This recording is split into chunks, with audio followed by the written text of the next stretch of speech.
नमस्कार, आप देख रहे हैं प्राइम टीवी और मैं हूं आपके साथ मुस्कान अजमानी। बुलेटिन की शुरुआत बड़ी खबर से करेंगे, जहां आरएलडी अध्यक्ष जयंत चौधरी ने बड़ी बैठक की है। बैठक में उन्होंने इंडिया गठबंधन को लेकर बड़ी बातें कही। उन्होंने कहा कि मैं हमेशा इंडिया गठबंधन के साथ रहूंगा। इसके साथ ही उन्होंने बीजेपी पर भी निशाना साधा। उन्होंने कहा कि वर्तमान सरकार किसान विरोधी सरकार है। गन्ना किसानों के हित की बात करते हुए चौधरी बोले कि गन्ने का मूल्य 23 रुपए किया जाए, वरना जल्द ही लखनऊ में धरना करूंगा।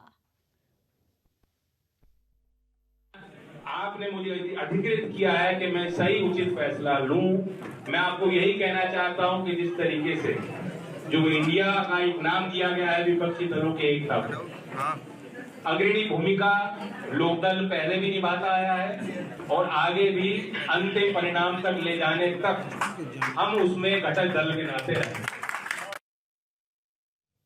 एलडीए में आज यानी कि शनिवार को लोक अदालत का आयोजन किया गया है। इसमें हर तरीके के लंबित वादों और प्री लिटिगेशन संबंधित विवाद जो न्यायालय में लंबित नहीं है, उनका निस्तारण किया गया है। प्राधिकरण भवन के भूतल के कमेटी हॉल में हुई राष्ट्रीय लोक अदालत में खुद अपर जिला जज संजय कुमार शुक्ला ने यह कार्रवाई की है। लखनऊ विकास प्राधिकरण में आज राष्ट्रीय लोक अदालत का आयोजन किया गया है और जिसकी सुनवाई अपर जिला जज के द्वारा खुद की जा रही है। यहाँ पर आप तस्वीरों में साफ तौर से देख सकते हैं, बोर्ड पर भी लिखा गया है विभिन्न लंबित वादों तथा लिटिगेशन संबंधी विवादों का निस्तारण राष्ट्रीय लोक अदालत, यानी कि जिस तरीके से यहाँ पे आज लोग फरियादी पहुँच रहे हैं अपनी समस्याओं को लेकर के, उनकी सुनवाई भी अधिकारी कर रहे हैं। हम बातचीत भी करेंगे। सर, जिस तरीके से आज राष्ट्रीय लोक अदालत का आयोजन किया गया है, किस तरीके की समस्याएं सामने आ रही हैं सर? विभिन्न प्रकार के वाद जो न्यायालय में विचाराधीन है, उसके अतिरिक्त अन्य प्रकार के जो यहाँ पर प्रार्थना पत्र या वाद पेंडिंग है और यहाँ पर आ रहे हैं फरियादी लेकर के, उनका निस्तारण किया जा रहा है। सर, जिस तरीके से फरियादी आज पहुंच रहे हैं, काफ़ी समय से वो लोग भी चक्कर काट रहे होंगे, लेकिन आज राष्ट्रीय लोक अदालत का आयोजन किया गया, आप खुद इस मामले की पूरी सुनवाई कर रहे हैं, तो कितने समस्याएं जो ऐसी आई जिनका तत्काल में निस्तारण करने का भी आपके द्वारा आदेश दिया गया? इस पर लगातार हम लोग प्रयास कर रहे हैं, रजिस्ट्री से संबंधित, म्यूटेशन से संबंधित, कब्जा दिया जाने से संबंधित, इसके अलावा जो है IGRS जो बात है, शिकायत पत्र हैं, इन सबका निस्तारण किया जा रहा है। इसकी संख्या घंटे 2 घंटे में हम क्लियर कर देंगे कि कितने बाद हमारे निस्तारण किए। सैकड़ों संख्या में हमारे बाद निस्तारित हो रहे हैं। सर, एक अहम सवाल ये हो जाता है कि जैसे फरियादी पहुंचते हैं, कई बार आरोप लगते हैं कि जो उनकी रजिस्ट्रियाँ नहीं हो पाती हैं, कभी उनकी फाइलें गायब रहती हैं, तो क्या ऐसी भी समस्या अगर आती हैं तो उसके निस्तारण के लिए क्या कुछ कदम उठाया जाएगा?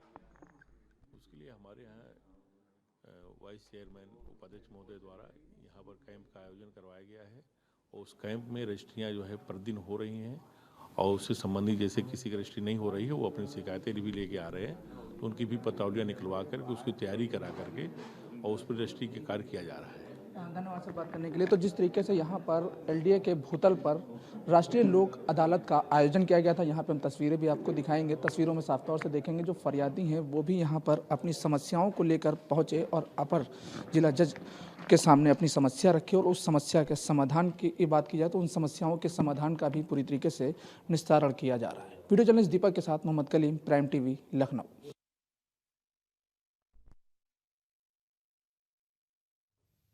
बहराइच से खबर है, जहां कांग्रेस भवन में पूर्व राष्ट्रीय अध्यक्ष सोनिया गांधी का जन्मदिन मनाया गया है। इस दौरान कार्यकर्ताओं और पदाधिकारियों ने एक दूसरे को मीठा खिलाकर खुशी मनाई है। कांग्रेस के जिला अध्यक्ष जयप्रकाश मिश्रा ने कहा कि सोनिया गांधी के जन्मदिन का आयोजन हर जगह बड़ी धूमधाम से किया जा रहा है। कार्यक्रम के दौरान कांग्रेस भवन में कांग्रेस जिला अध्यक्ष प्रकाश मिश्रा, पूर्व प्रत्याशी राजेश तिवारी, मुनौ मिश्रा, नदीम अहमद समेत कई लोग मौजूद रहे।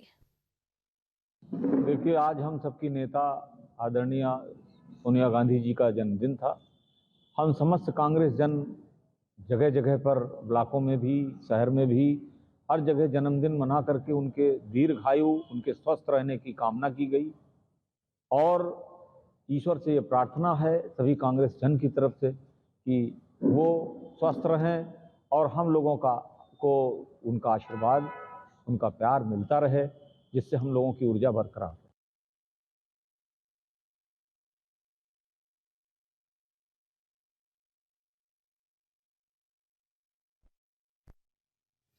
खबर फिरोजाबाद से है, जहां बीजेपी सांसद समेत सैकड़ों कार्यकर्ताओं ने धरना प्रदर्शन किया है और कांग्रेस सांसद धीरज साहू के खिलाफ सख्त कार्रवाई के लिए एसडीएम को ज्ञापन सौंपा है। इस दौरान बीजेपी कार्यकर्ताओं ने कहा कि जब से बीजेपी सरकार आई है, भ्रष्टाचारियों के खिलाफ सख्त कार्रवाई की जा रही है।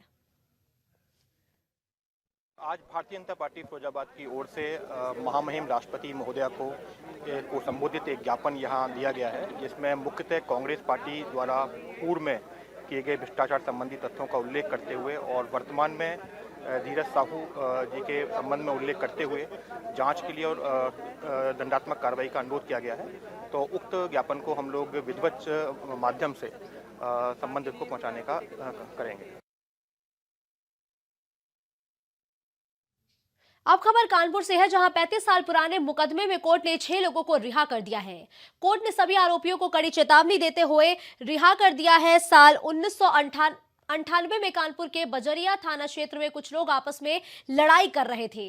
इस मामले की भनक जब पुलिस को लगी तो पुलिस मौके पर पहुंची। इसी बीच आपस में झगड़ा कर रहे लोगों ने पुलिस के ऊपर पथराव तक कर दिया।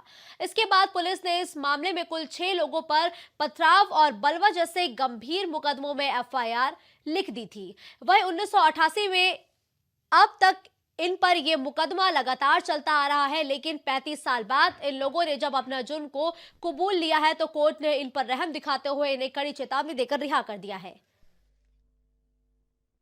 जिसमें अभियुक्त था प्रदीप कुमार, साजन और संजय और 2 और अन्य लोग थे जिनकी की डेथ हो गई है। इस समय बराबर मुकदमा लड़ते रहे। मुकदमा लड़ने में पेचीदगियां इस तरह से आई हैं कि 1988 से अब तक सिर्फ एक ही गवाह हो पाया है। गवाह होने के कारण ना वो लोग नौकरी कर पाए, ना अपना धंधा कर रहा था। कन्फेक्शनरी की दुकान थी हमारी और लड़ाई झगड़ा कहीं हुआ था। पुलिस ने हम लोगों को पकड़ लिया और मुकदमा लिख दिया। ये मुकदमा हम लोग 35 साल तक झेलते रहे और बड़ी कठिनाइयाँ झेली हम लोगों ने। हम लोगों को फर्जी मुकदमे में फंसाया गया।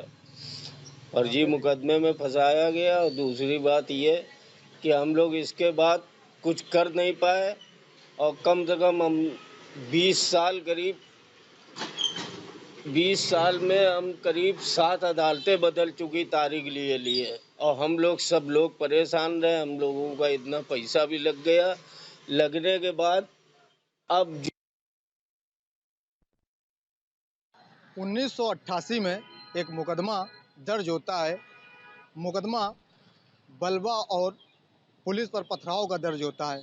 लगभग 35 साल केस चलता है और इसके बाद फैसला जो आता है वो सुनकर लोग हैरान रह जाते हैं।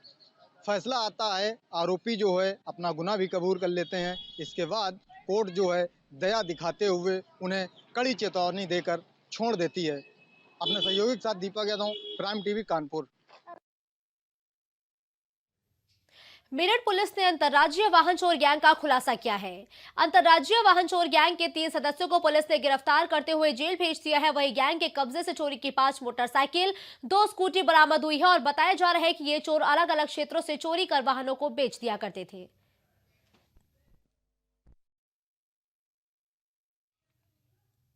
गोंडा में वाहन नीलामी में एक बड़ा फ्रॉड किया गया है।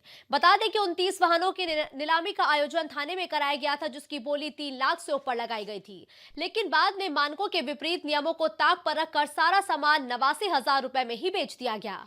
इस मामले में आला अधिकारियों से बात की गई तो वो भी गोलमोल जवाब देते दिखाई दिए।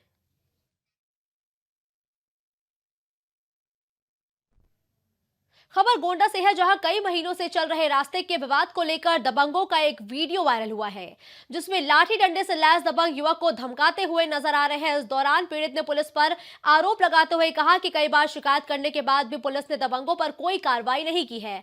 उल्टा पीड़ित का कहना है कि 151 में पीड़ित पर ही चालान किया गया है और ये पूरा मामला थाना कटरा बाजार सुखनपुरवा भदैया का बताया गया है। अगली खबर बुलंदशहर से है, जहां खुर्जा कोतवाली क्षेत्र के मूड़ाखेड़ा के एक घर में राष्ट्रीय पक्षी मोर को मारकर फ्रिज में रखा गया और जैसे ही इसकी भनक हिंदुवादी संगठनों को लगी, संगठन के लोगों ने थाने का घेराव करते हुए पुलिस पर आरोपियों के खिलाफ कोई कार्रवाई नहीं किए जाने की बात कहते हुए पुलिस से नोकझोंक भी इस दौरान देखने को मिली है।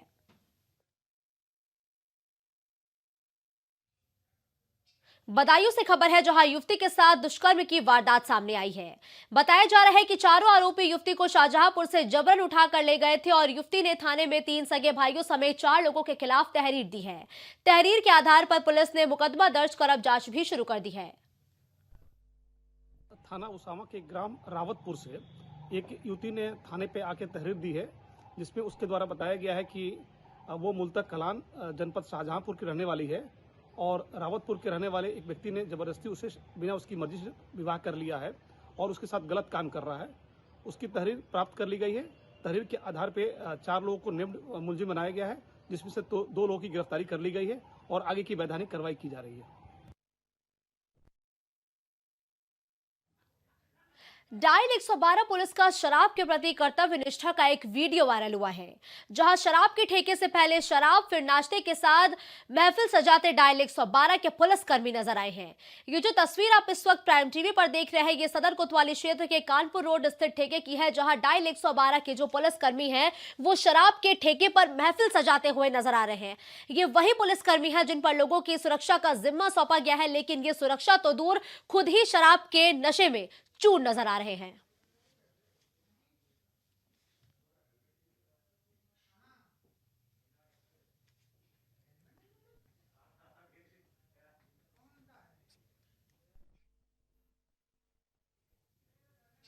इस बुलेटिन में फिलहाल के लिए बस इतना ही। देश और दुनिया की तमाम बड़ी खबरों के लिए आप देखते रहिए प्राइम टीवी।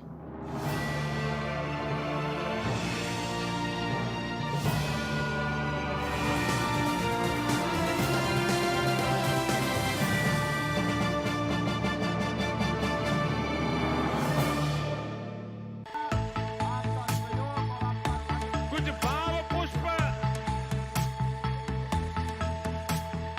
आप देख रहे हैं प्राइम टीवी, सच साहस सरोकार।